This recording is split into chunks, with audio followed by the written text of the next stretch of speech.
Nós falamos na série passada, refletir, fugiu agora, para prosseguir.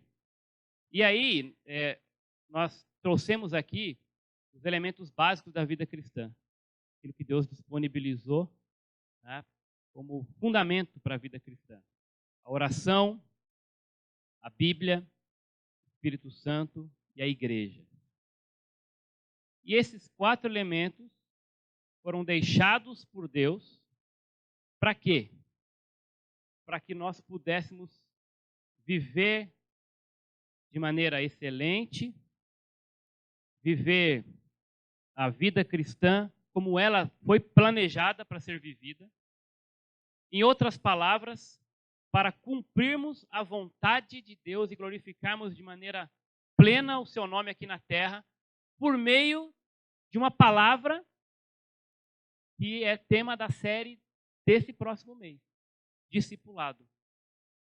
Discipular para consolidar. Nós refletimos para prosseguir, agora vamos pegar tudo isso que nós entendemos, esses elementos básicos aí, porque por meio da palavra, por meio da oração, a presença do Espírito Santo e a vida em comunidade, a igreja, nós vamos cumprir a grande comissão, fazendo discípulos de todas as nações, batizando esses discípulos em nome do Pai, do Filho e do Espírito Santo e ensinando esses discípulos a guardar todas as coisas que Jesus ordenou.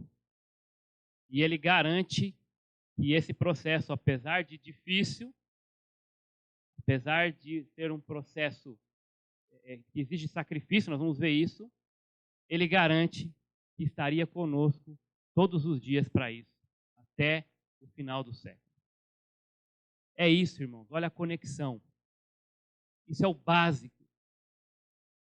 E eu não sei como você chegou aqui nessa manhã, mas nós vamos falar de algo muito importante, mais importante de tudo. Porque foi isso que Jesus deixou nas suas últimas palavras antes de subir aos céus. O pedido dele, a ordem dele foi somente essa: façam discípulos. Então eu quero parar e orar agora por isso. Porque, gente, a gente passa tanto tempo ouvindo tanta coisa, falando de tanta coisa, fazendo tanta coisa.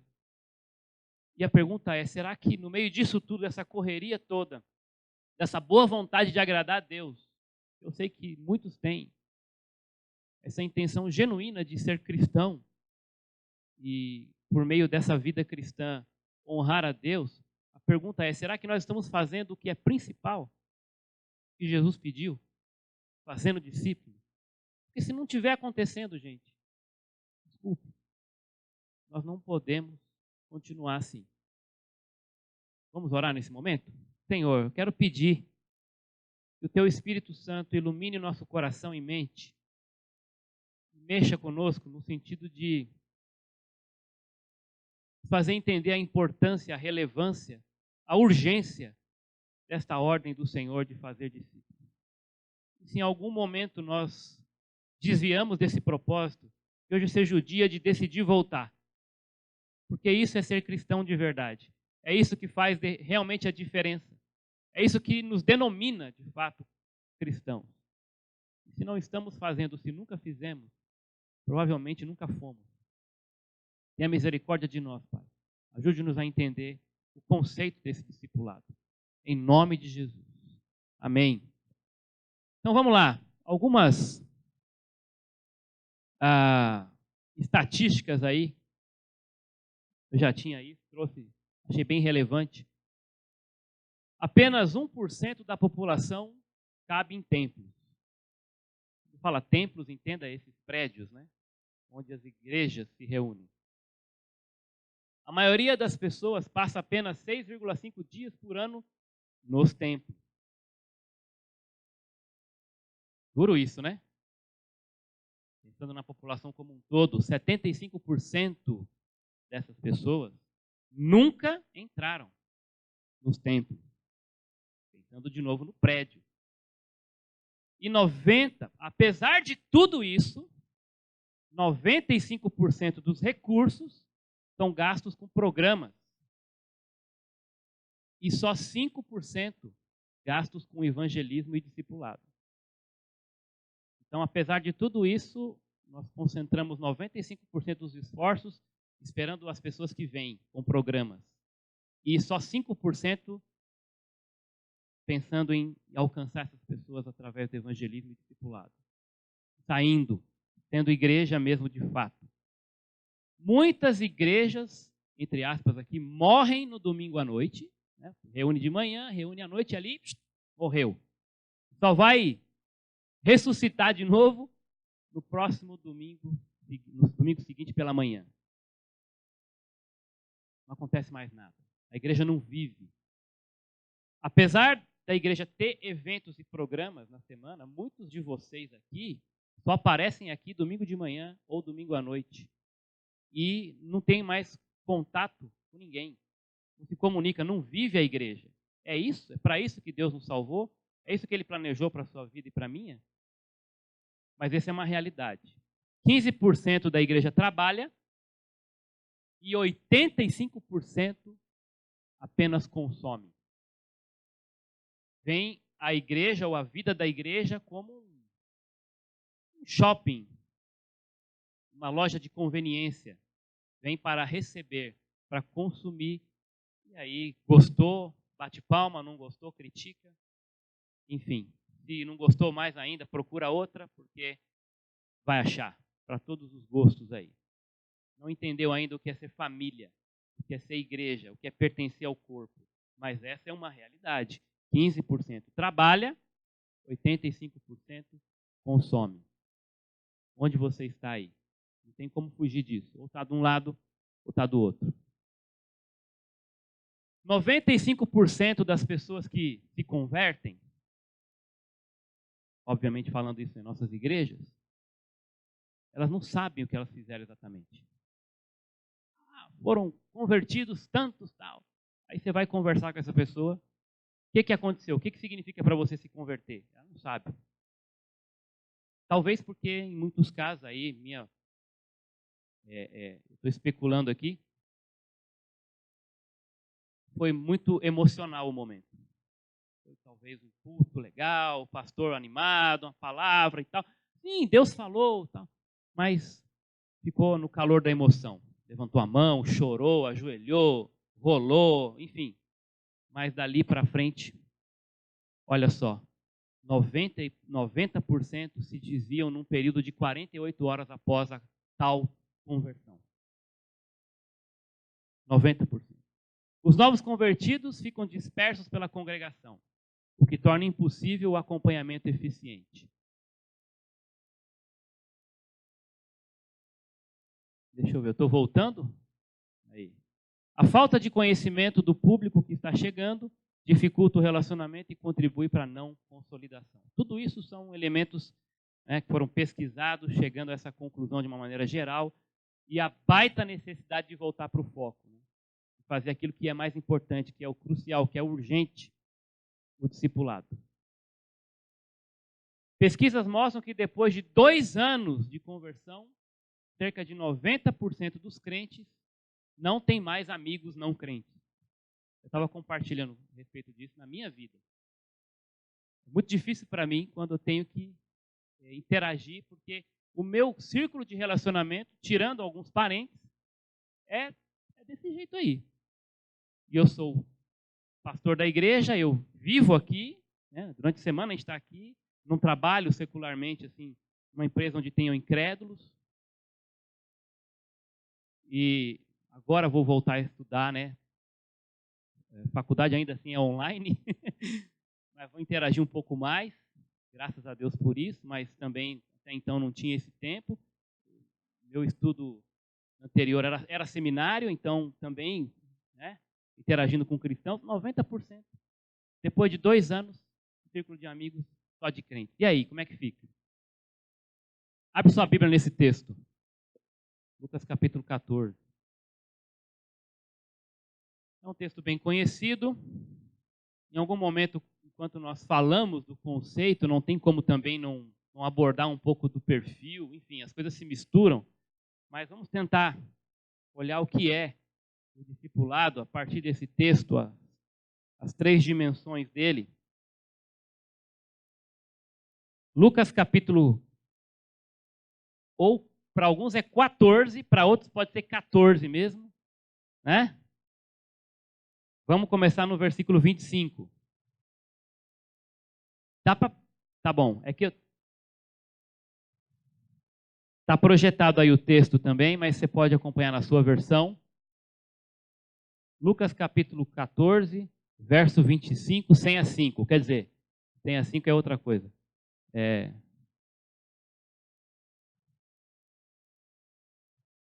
Vamos lá? Você pode acompanhar por aí ou direto na sua versão, tá? Ora, iam com ele grandes multidões e voltando-se disse-lhes: se alguém vier a mim e não aborrecer a pai e mãe, a mulher e filhos, a irmãos e irmãs e ainda também a própria vida, não pode ser meu discípulo. Esse grifo aí é meu, tá? Quem não leva a sua cruz e não me segue, de novo, não pode ser meu discípulo. Pois qual de vós, querendo edificar uma torre, não se senta primeiro a calcular as despesas para ver se tem com que acabar? Para não acontecer que depois de haver posto os alicerces e não podendo acabar, todos os que a virem comecem a zombar dele, dizendo: este homem começou a edificar e não pôde acabar. Ou qual é o rei que, indo entrar em guerra com outro rei, não se senta primeiro a consultar se com 10.000 pode sair ao encontro do que vem contra ele com 20.000?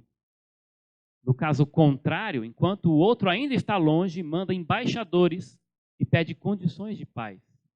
Assim, pois, todo aquele que dentre vós não renuncia a tudo quanto possui, mais uma vez, não pode ser meu discípulo. Bom é o sal, mas se o sal se tornar insípido, com que se há de restaurar-lhe o sabor? Não presta nem para a terra, nem para adubo, lançam-no fora. Quem tem ouvidos para ouvir, ouça. Palavras do Senhor Jesus. E é interessante aqui olhar que essas palavras do Senhor Jesus foram dirigidas a uma multidão. E, obviamente, nesse aspecto, falando do discipulado, do conceito de discipulado, nós precisamos distinguir os 2 sentidos dessa palavra. Ela tem esse primeiro significado, que é o ato, ou indica, né, esse ato de seguir Jesus. Então, você cristão está sempre nesse processo de discipulado, de maneira formal ou informal. Esse momento aqui, esse momento formal, é um momento onde você está recebendo a palavra e, por meio dela, recebendo o discipulado.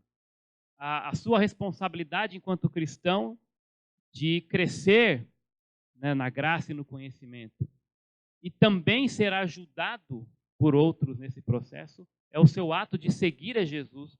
Isso é discipulado. Mas, obviamente, enquanto você recebe, você é chamado a servir, você é chamado a impactar vidas, a mostrar Jesus na sua vida a outros. Então, o outro lado aí, esse outro sentido da palavra, é o ato de ajudar pessoas a seguir Jesus. Então, uma coisa leva a outra, esse ciclo, né? Você só vai poder ajudar alguém a andar, a seguir Jesus, se você é um seguidor de Jesus. E se você é um seguidor de Jesus, é porque alguém também lhe ajuda a seguir Jesus. Então percebe que sempre tem alguém por trás e a expectativa sempre de ter uma pessoa a quem você vai influenciar. Nessa intenção de torná-la discípulo de Jesus, seguidor de Jesus. Então esses são os 2 sentidos da palavra.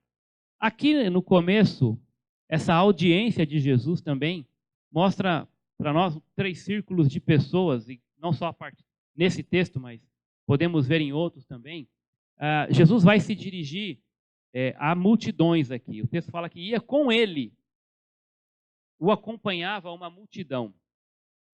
E tem nesse círculo de pessoas, um primeiro perímetro aí, no primeiro perímetro, os curiosos, né? Aquela turma que ia atrás de Jesus apenas como para receber algo, para um curioso mesmo, ou porque esperava que acontecesse algo de bom para si. Essas pessoas, elas não tinham nenhuma intenção de se comprometer com a causa de Jesus. Elas não tinham nenhuma intenção de se tornarem seguidores realmente do caminho, se tornarem cristãos, mas elas iam por causa dos benefícios que ouviam dizer e que poderia ser recebidos por elas. E isso é interessante porque muitos de nós aqui, talvez hoje nesse auditório, se enquadra nesse perfil de curiosos, de pessoas que procuram a igreja de Jesus e veem a igreja como um meio para receber coisas, apenas para desfrutar dos benefícios que a igreja tem para dar. Talvez um ambiente de ensino, talvez um ambiente para o seu filho que precisa de uma educação um pouco diferenciada, essa que se vê aí no dia a dia aí fora. Talvez por algum conforto, por algum status, ou sei lá o quê, mas aquela postura de sanguessuga, de gente que vai esperando uma palavra de conforto, gente que vai esperando até uma assistência social, alguma coisa no sentido de cesta básica, ou algum abraço a mais, enfim, mas apenas com a intenção de receber. Que se aproveita da igreja, que vem domingo após domingo, o que vai ter para mim hoje? E essa multidão acompanhava Jesus. Num círculo um pouco mais fechado, e a esses que Jesus está se dirigindo aqui nesse texto, vai aparecer aqueles que são os comprometidos. Eles também estão ali, no meio da multidão, mas esses têm um interesse genuíno na pessoa de Jesus, na causa de Jesus. Esses sim querem ir além daquilo que podem receber. Eles vão entender que ao seguir Jesus, eles tomam sobre si uma responsabilidade de representar o seu nome e refletir o seu caráter no mundo que está em trevas. Eles vão entender o privilégio de ser escolhido para participar desse grande exército, dessa grande família, e que tem em si, por meio da capacitação do Espírito Santo, uma oportunidade, um privilégio de ser luz, de servir, de impactar o mundo ao seu redor. E que entendem que Deus vai usar a sua vida, ainda que uma vida toda até então destroçada, desgraçada, agora transformada pela graça, vai poder refletir a vida do próprio Deus nela e através dela. Esses vão se comprometer. E é claro que tem aquele nível de comando, né? São aqueles que Deus vai escolher para liderar esse processo todo. Ali, no caso, eram os 12. Naquele momento em que Jesus está falando, esse grupo mais específico eram os 12. E assim é na Igreja de Jesus Cristo, né? Esses comprometidos são liderados por um grupo que Deus separou, capacitou, equipou para guiar essa turma. Claro que ele é o cabeça, mas ele coloca pessoas em nível de liderança para comandar esses comprometidos com a causa, tá bom? E estarem prontos também, obviamente, para receber essa multidão curiosa, orando para que Deus faça a obra e que eles saiam desse patamar aí, do círculo branquinho e possam ir para o círculo preto, estarem comprometidos e quem sabe um dia também serem chamados para estarem à frente dessa obra maravilhosa. Muito bem. Então, olhando para isso tudo, com base nesse contexto aí, nós vamos ver 3 dimensões do discipulado. E daqui para frente, vocês vão perceber que a coisa é estreita. Quando nós falamos de vida cristã, e muitos têm deixado esse recado, que não é um recado bíblico, essencialmente, de que a vida cristã é tudo de bom, no sentido assim, que você só vai ter alegria e não tem preocupação e deixe, todos os seus problemas serão resolvidos. E aquela mensagem que a gente está meio cansado de ouvir já aí em algumas mídias, do que é ser cristão, que é inverso do que Jesus está falando aqui. E a pregação de Jesus sempre foi oposta ao que nós ouvimos, ao que os nossos ouvidos gostam de ouvir, de alguns pregadores modernos. E isso impacta no nosso estilo de vida e no nosso evangelismo, porque quando nós vamos pregar Jesus para uma pessoa, muitas vezes nós falamos de Jesus de várias formas, mas não falamos do evangelho. Nós chegamos para a pessoa e falamos assim, Deus é maravilhoso na minha vida. Essa semana eu recebi um aumento, ou arrumei um emprego. Ou eu falo assim, olha, Deus é muito bom. Fulano de tal foi curado de uma doença terrível. Ou fala assim, olha, Deus é maravilhoso na minha vida. Meu filho passou na faculdade, vai começar um curso tão sonhado. Ótimo, isso é muito bom. Isso mostra que Deus tem sido gracioso. Mas isso tudo que você falou, você não está evangelizando a pessoa. Porque você não falou do evangelho.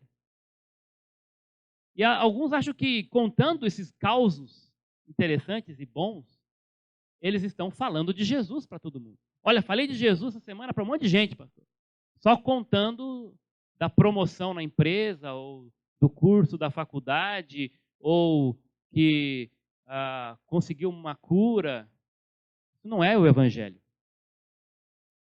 Não é isso que o faz discípulo. E nem será, muito menos o será, para tornar o outro que está ouvindo discípulo.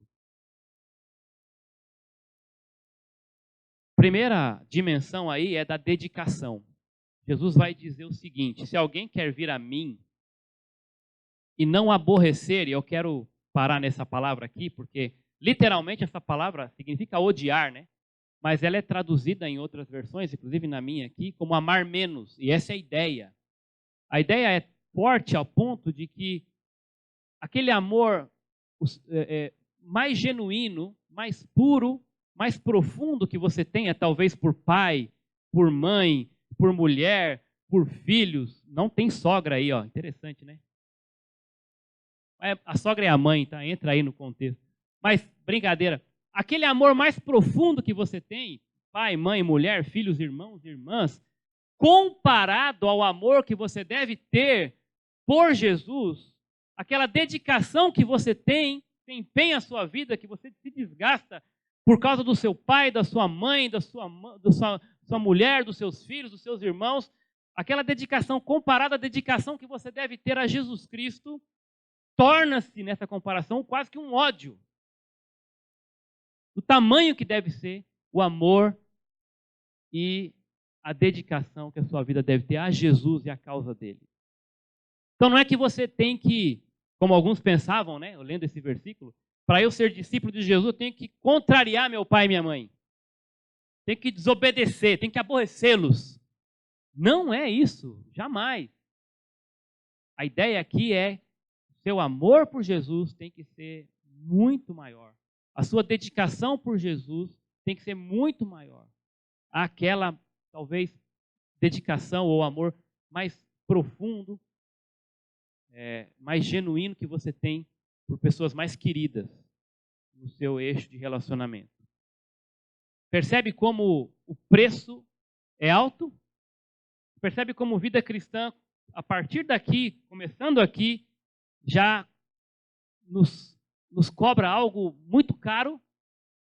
Você percebe que não é fácil ser cristão, não é moleza. O conceito de discipulado passa por uma dedicação total, lembrando da propaganda aí, né? Total a quem? A Ele, a Cristo. Esse é a primeira dimensão do discipulado. Você quer ser discípulo de Jesus? Você se considera discípulo de Jesus? Então você tem uma dedicação exclusiva a Ele, à causa dele. A sua vida é dedicada, não mais a você, ou a sua causa, ou as suas coisas, ou a sua família que seja, mas primeiramente, exclusivamente a Jesus. E ele disse, se isso não for desse jeito, você não pode ser meu discípulo. Jesus não deixa dúvida aqui, não tem meio termo. Se não for assim, não será. Jesus não quer apenas fãs ou admiradores, ou como nós vimos no contexto, curiosos. Jesus quer discípulos. Jesus quer discípulos. Gente que se dedica, coloca a sua vida nas mãos dele totalmente, sem negociar uma área que seja. Dedicação exclusiva, total, plena à causa dele, à pessoa dele. E aqui o próprio exemplo do mestre. Jesus disse assim, a minha comida consiste em fazer a vontade daquele que me enviou e realizar a sua obra. Maravilhoso. Esse contexto, eles estavam voltando com os discípulos, cansados, com sede. Os discípulos falam que se quer comer alguma coisa, ele diz isso. E logo em seguida ele vai interagir com uma mulher num poço, pegando água. E ali ele vai fazer o quê? Vai se revelar àquela mulher como Messias, tornando aquela mulher discípulo. Logo em seguida, o texto vai dizer que essa mulher foi lá e falou para os samaritanos e muitos creram na mensagem dela. Por quê? Porque alguém decidiu colocar os interesses de Deus acima dos seus próprios interesses e necessidades básicas, fisicamente falando. Da sua fome, da sua sede, o mais importante era tornar o Cristo, o Messias, conhecido. Se revelar, evangelizar, discipular, dedicação exclusiva.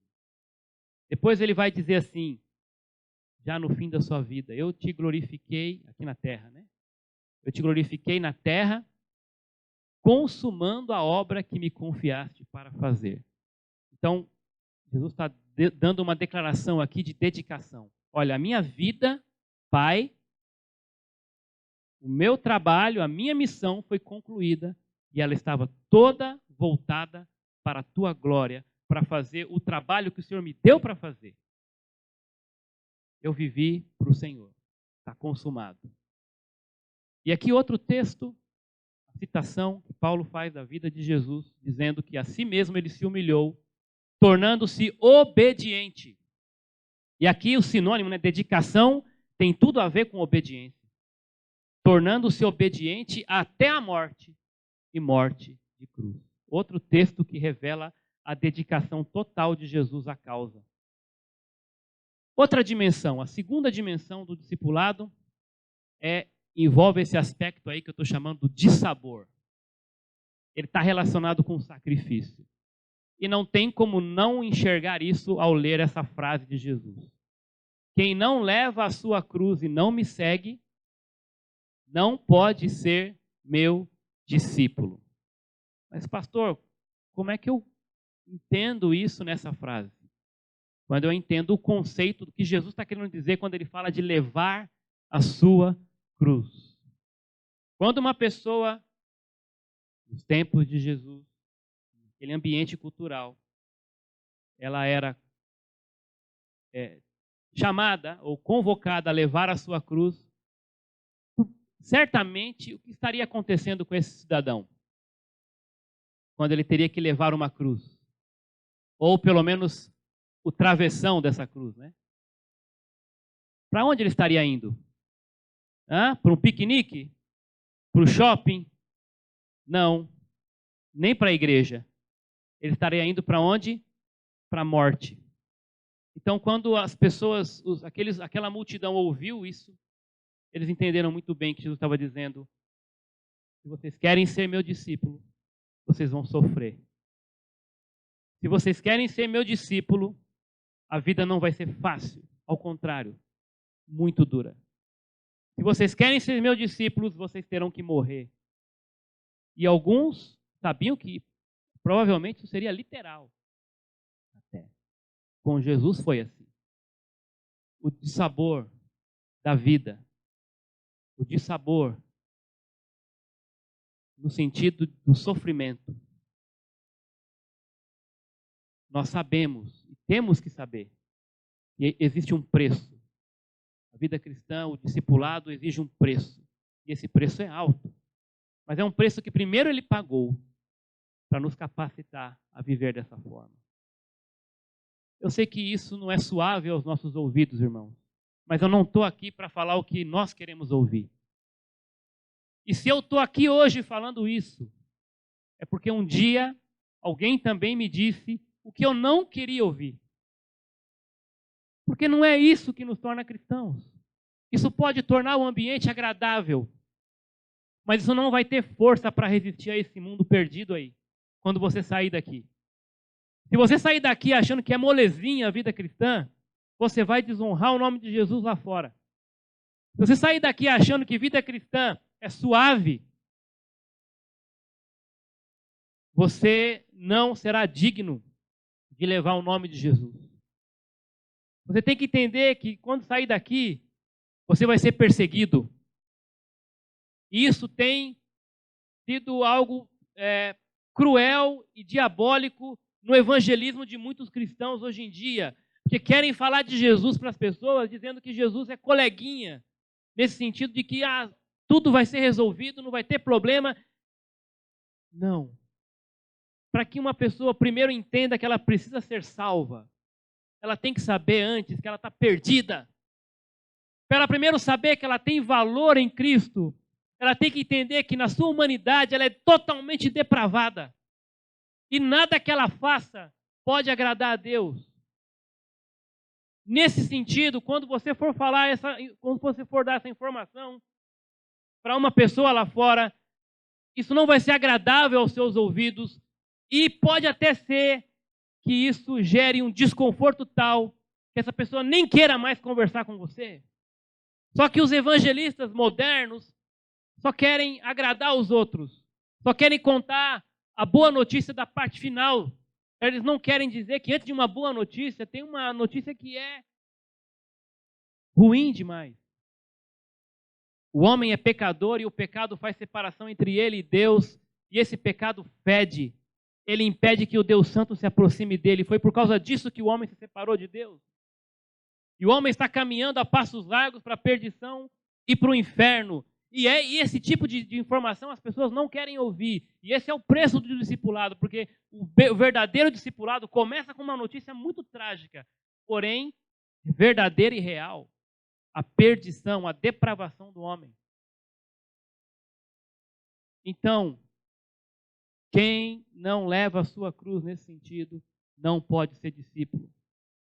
Vocês, por minha causa, Jesus disse, vocês serão perseguidos. E não falou só para aquela turma ali, não. Falou para todo discípulo dele, em todo tempo, em todas as eras. E se você não está sendo perseguido por causa do nome de Jesus, toma cuidado, tem alguma coisa muito errada acontecendo com você. E se não é isso que você quer quando vai evangelizar, toma cuidado, talvez o seu evangelho não é o evangelho da Bíblia, não é o evangelho de Jesus Cristo. Está tudo bem, tudo numa boa. Se todo mundo te abraça e sorri felizmente quando você prega o evangelho, cuidado. Isso é um indício ruim. Diferente dos dias de hoje, a cruz aqui não é adorno, é morte. Tomar a cruz é estar crucificado com Cristo, ou seja, morto para o pecado.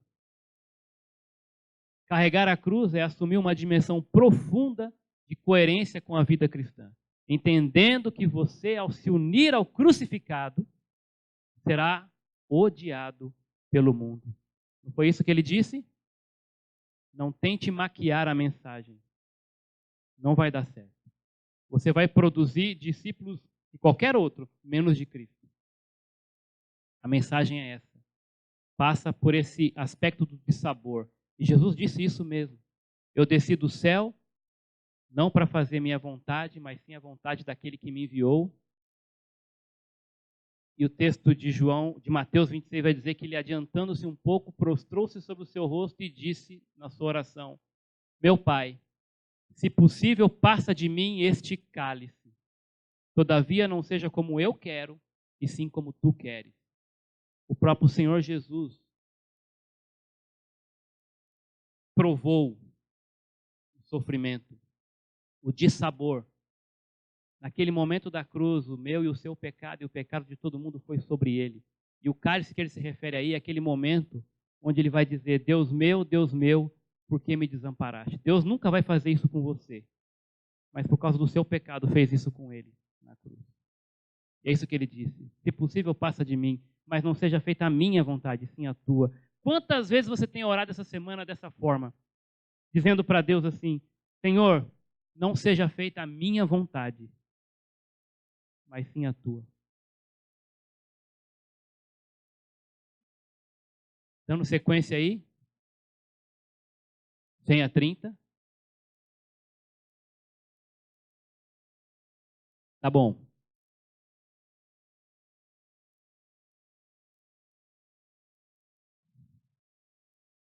Jesus vai dizer assim: é necessário que o Filho do Homem, o quê? Lê de novo, o quê? Quantas coisas? Que seja o quê? Pelos anciãos, pelos principais sacerdotes e escribas. E seja o quê? Morto. E que ao terceiro dia ressuscite. Jesus está falando aqui do preço do discipulado, desse dissabor, do sacrifício que exige ser discípulo. Em seguida, ele vai dizer assim, depois de ter dito isso, ele vai dizer assim a todos: se alguém quer vir após mim, negue-se a si mesmo. Olha o dissabor aqui. Tome cada dia a sua cruz. E aí, siga-me. Pois quem quiser salvar a sua vida, perdê-la-á. Mas quem perder a sua vida por amor de mim, esse a salvará. Porque o que aproveita ao homem ganhar o mundo inteiro? Isso é saboroso, né? Ganhar o mundo inteiro. Mas olha o grande dissabor final: perder ou prejudicar-se a si mesmo ou perder a sua alma. Tem um preço. Essa dimensão, assim como a primeira da dedicação, não é fácil, porque as duas apontam para o quê? Uma negação do eu. Quando eu tenho que me dedicar exclusivamente a alguém, eu deixo de dedicar a mim mesmo. Quando eu tenho que entender os dissabores, isso vai contra a minha carne, contra os meus desejos, contra a minha inclinação humana, que só quer estar no bem bom. Não quer pagar esse preço. E por fim, o aspecto, a dimensão do desapego. E ele vai dizer assim: assim, pois, no verso 33, todo aquele que dentre vós não renuncia, a partir dessa palavra que eu sugeri aí, o desapego, né? Renunciar, abrir mão de tudo quanto possui, olha como é forte, né? Não tem meio termo, não pode ser meu discípulo. Se a sua finalidade na vida é curtir essa vida, é gozar a vida, desfrutar de todos os banquetes que o mundo oferece, eu posso lhe garantir que você não vai conseguir ser discípulo de Jesus. Os prazeres dessa vida são o que ocupa a tua mente, né? O seu desejo está voltado para isso, para o teu reino, para as suas coisas, ainda que seja para a sua família, para o seu trabalho, enfim.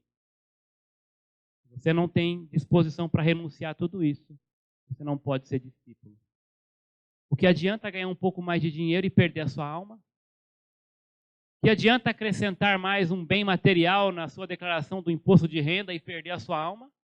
Só que tem gente dando muito valor para essas pequenas coisas e vivendo em função disso e se distanciando cada vez mais do verdadeiro discipulado que Cristo ofereceu, da verdadeira proposta de vida cristã. Com isso, não glorificando a Deus. Dessa forma, não pode ser discípulo. Jesus mesmo disse o seguinte, o texto vai relatar a respeito dele: sabendo que era chegada a sua hora de passar deste mundo para o Pai, tendo amado os que estavam no mundo, amou-os até o... Jesus não amou a sua própria vida nesse sentido, mas ele deu a sua vida por amor a mim e a você. Ele renunciou, ele desapegou, para que nós pudéssemos ser apegados novamente a Deus. Isso é religião, uma nova conexão com Deus por meio de Jesus, que não considerou, né, a sua vida preciosa para si mesmo. O amor de Cristo nos constrange. Julgando isto, nós, dessa forma, um morreu por todos, logo todos morreram. Se você entende o preço que Jesus pagou, e se você entende que vida cristã e discipulado é ser igual a Jesus, logo esse preço também é seu. Não exatamente o que ele fez, porque ninguém pode fazer o que ele fez, mas refletir o que ele fez no sentido do serviço e do amor ao próximo e da renúncia à sua própria vida para entregar a sua vida totalmente a ele e viver não mais eu, mas como diz Paulo, Cristo vive em mim. Essa é a verdadeira vida cristã. Esse é o preço do discipulado. Isso significa, de fato, desapegar-se. E não é desapegar de qualquer coisa, é desapegar de si mesmo. Porque a coisa mais difícil que tem para a gente desapegar é do ego. Não é verdade? É do eu. Eu não quero abrir mão do meu ego. E Paulo disse exatamente isso. Eu não vivo mais, mas é Cristo que vive em mim. Resumindo aqui, irmãos, essas três dimensões do discipulado, a dedicação, o dissabor e o desapego. A dedicação tem a ver com Deus, a sua vida com Deus, e trata do amor que você tem para com Ele. O dissabor fala mais do seu eu, daquilo do sofrimento que você vai assumir ao se identificar com Cristo. E isso está relacionado exatamente a essa vida de entender que você será perseguido e odiado pelo mundo quando você assumir uma vida ao lado de Jesus. Não é fácil. E o desapego está relacionado ao próximo na questão do serviço. De renunciar ao que você tem por causa de Jesus, por amor ao próximo. Amar a Deus sobre todas as coisas e ao próximo como a si mesmo. Vamos falar todos juntos, então, para terminar as três dimensões do discipulado. Primeiro, de novo, a segunda dimensão e a terceira. Não é fácil, não é gostoso de ouvir isso, mas esse é o preço que Jesus propõe para aquele que quer ser seu discípulo. Se não for assim, não pode ser. Esse é o conceito do discipulado. Não soa talvez tão suave, mas Jesus nos deu essa ordem. E Ele nos capacitou por meio do Espírito e deixou também a sua palavra e a igreja para que nós pudéssemos cumprir de forma satisfatória e plena o chamado ao discipulado. Vamos orar mais uma vez. Senhor, muito obrigado pela tua palavra. E até agradecemos, Pai, porque o Senhor é claro, o Senhor não ficou rodeando quando falou sobre o preço, quando falou sobre o conceito de discipulado conosco. Nós temos que entender, ao contrário de muitos aí, que o discipulado envolve dedicação. Que o discipulado envolve esse aspecto do dissabor, do sofrimento e do desapego, Pai. Deixar de viver para nós e entregarmos completamente nossa vida para o Senhor. E o Senhor vai usar para o teu reino, para a tua glória, para que o teu nome seja visto, honrado, obedecido, proclamado entre as nações. Isso é fazer discípulo de todas as nações. É dedicação, é entender o preço do dissabor e também desapegar-se do nosso reino por causa e pela causa do teu reino. Nos ajude a entender isso e sair daqui decididos a mensurar, como o Senhor mesmo colocou ali na passagem. Entender, calcular bem esse preço, como aquele homem que ia construir uma casa e não sabia depois se tinha o material para terminar a construção. Ou como aquele rei que foi avaliar se poderia batalhar com outro rei e mandou então, se não pudesse, uma comitiva de paz. O Senhor termina dizendo naquele texto, Pai, que se o sal ficar insípido, perder o seu sabor, ele não serve para mais nada. O sal ali na caixinha é bonito, olhando para ele parece que está perfeito, mas é quando de fato ele entra em ação que nós vamos saber se ele é bom ou não, se ele está cumprindo o seu papel ou não. É quando vai interagir com pessoas, é que nós vamos saber se ele presta ou não. Pai, eu peço que o Senhor nos ajude a sondar em nossos corações se nós somos esse sal apenas no saleiro, onde olhando de longe ou mesmo de perto até, parece que está tudo bem, mas quando somos provocados, quando interagimos, aí não tem gosto. Nos livre disso, Pai. Nos livre dessa inutilidade. Nos torna discípulos verdadeiros, fazendo e cumprindo um discipulado verdadeiro. Não um discipulado barato, porque o preço foi pago e o preço foi alto. Foi a tua vida naquela cruz. Nos ajude a entender isso, no nome precioso do Senhor. Amém.